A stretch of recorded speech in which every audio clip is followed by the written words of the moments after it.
The government shutdown is finally coming to an end, but the big beautiful bill that's on the table comes with some serious strings attached, including potential Medicaid cuts. For most people, this is just political news, but for those of us who are working in home care or working in healthcare, these changes hit directly at our income, our operations, and at our employees. So in this video, I'm breaking down what this bill could mean for healthcare entrepreneurs, how I've navigated past government changes, and how to protect your business from what's coming next.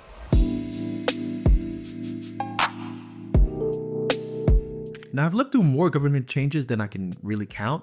I've gone through rate cuts, program cuts, minimum wage increases, and constant regulatory updates. It's just part of the game. Each time it feels like another punch in the stomach, but for small healthcare operators, it just becomes what we learn to adapt to and be part of our just survival instincts. When wages went up, we adjusted our rates and improved efficiency wherever we possibly could. When reimbursement dropped, we focused on our highest payers. We tried to pick up more private pay clients, and we also pursued more staffing contracts to balance out the losses in margin. The reality is the rules always change. Your job as an owner is to anticipate them, build flexibility into your system, and stay profitable no matter what side of the political aisle is in power. Because no matter who's in power, I can guarantee you there's going to be changes. It could be Republicans that are in power. It could be Democrats that are in power. There's always a change. As I mentioned before, I've really been through it all.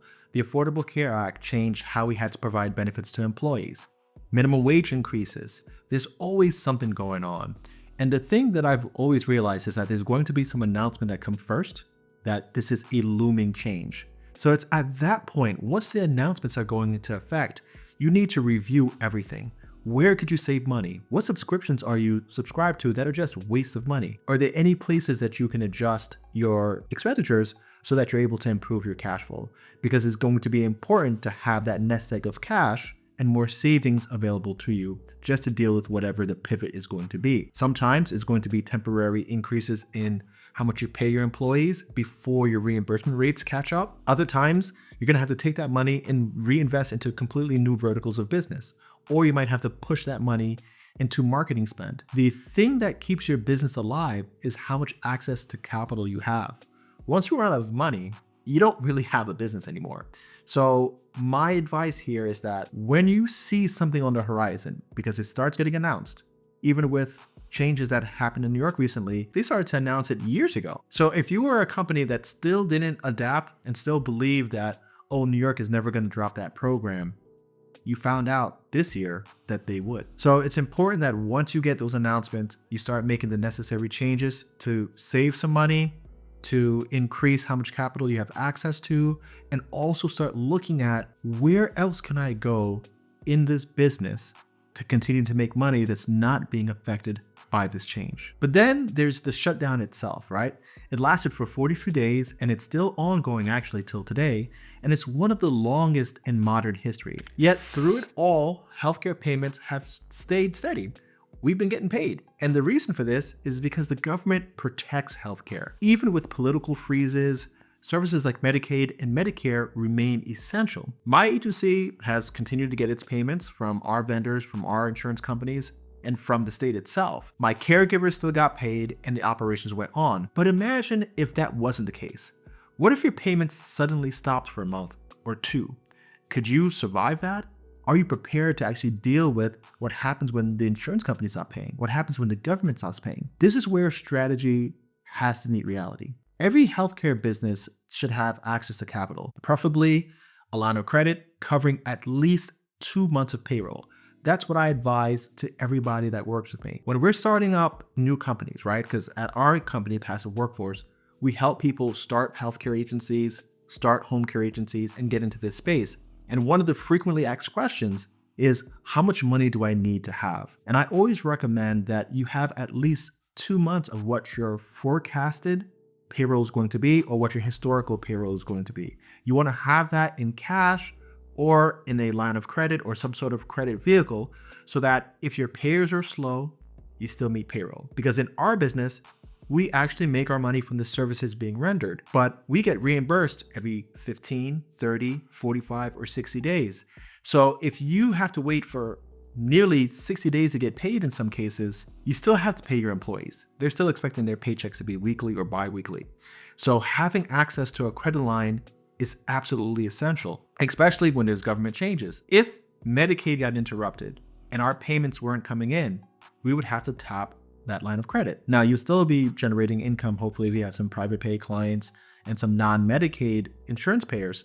But if Medicaid's a big chunk of your revenue, then you need to make sure that if that program got shut down, that you had access to capital. Because when they turn back on, as they have always turned back on whenever I've gone through this, they end up paying you back and you get your bulk payment. So what ends up happening? If you have the line of credit, maybe you're paying 1%, 2%, even 3% per month. It's high, but it's better than not being able to pay your employees and then walking off the job.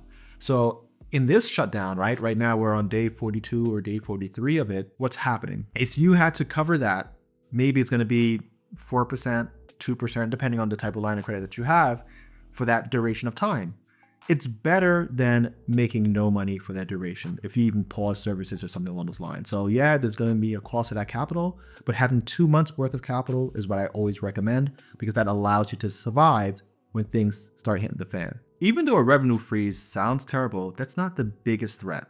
What happens if your program disappears altogether? We saw this happen in New York, which I mentioned earlier. The CDPAP program, which stands for the Consumer Directed Personal Assistant Program, was taken away from home care agencies and shifted to a single provider. Overnight, businesses that had built their entire business model around that program really lost everything. That's why diversification isn't optional. Never build your business with one program, one payer, or one government policy. Explore other verticals. For example, I'm in medical staffing, I'm in real estate, and I've also developed our software on time, right? So I also am invested in tech solutions. These allow you to evolve with regulations. The safest agencies are the ones that can pivot fast, because in healthcare, nothing really stays guaranteed other than the reality that people will always need services. Now, sometimes you get advice that you really should just hyper-focus.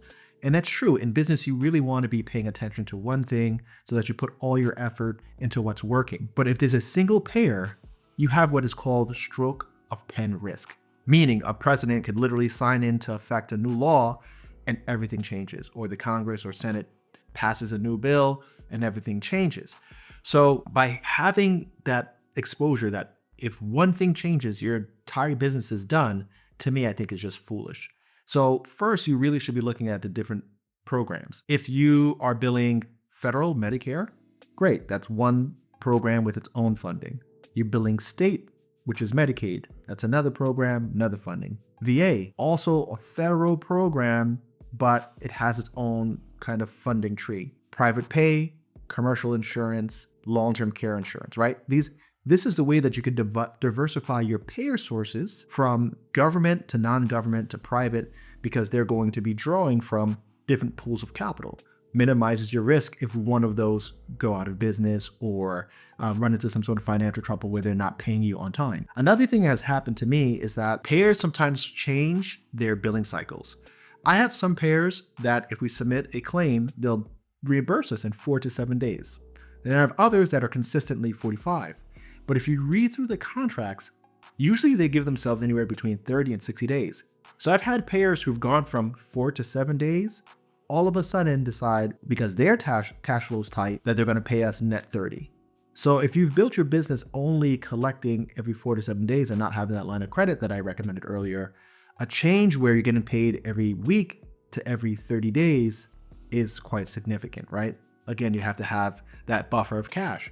So by diversifying your payer sources, you get to deal with that a little bit better. Now, in the beginning, when you started your agency, you may only have one payer source. So my advice to you is don't just stay with that payer source. Always look to add more payers to your network and make sure that you have patients from different payer sources. Now, once you get a little more advanced and mature in your business and you have way more free capital, that's when you should start looking at diversifying the sort of businesses that you're in. You could either develop new businesses from scratch that are parallel to your business, whether it's software or other services, or you could build completely new businesses that are unrelated, right? So what does it look like to build a business that is related? Well, software is one. You could create software for that industry. You could provide services that are similar, but maybe slightly different, right? If you're medical staffing, you might add home care. If you're home care, you might add medical staffing, or you might open an assisted living facility. Any of those things kind of make sense because they keep you in the same area. Or you could go in a completely new direction and say, hey, I have this knowledge of human resource systems or consulting. That's one of my other businesses, like Passive Workforce. This channel is just a consulting business, right? So I could take my knowledge and transfer that to other people and charge a fee for that. So these are the things that you can do to ensure that you have different sources of revenue, different verticals that you're exposed to, so that you don't have all your eggs in one basket. Now, to bring it all home, here's what you need to remember. Government changes, they come and go, but strong businesses have no choice but to adapt. Whether it's a rate cut, government shutdowns, or entire programs are getting wiped out, your success as a business owner and entrepreneur depends on how prepared you are to shift. If you're running a home care or healthcare business and you're not sure how to protect yourself from these policy swings, I actually can help you. You can book a call with me at passiveworkforce.com, or you could use the link down below. We'll look at how to reorganize your structure, build multiple income streams, and secure access to capital. So the next time that Washington is on shaky footing, your business could keep moving forward without disruption. Until the next one, take care.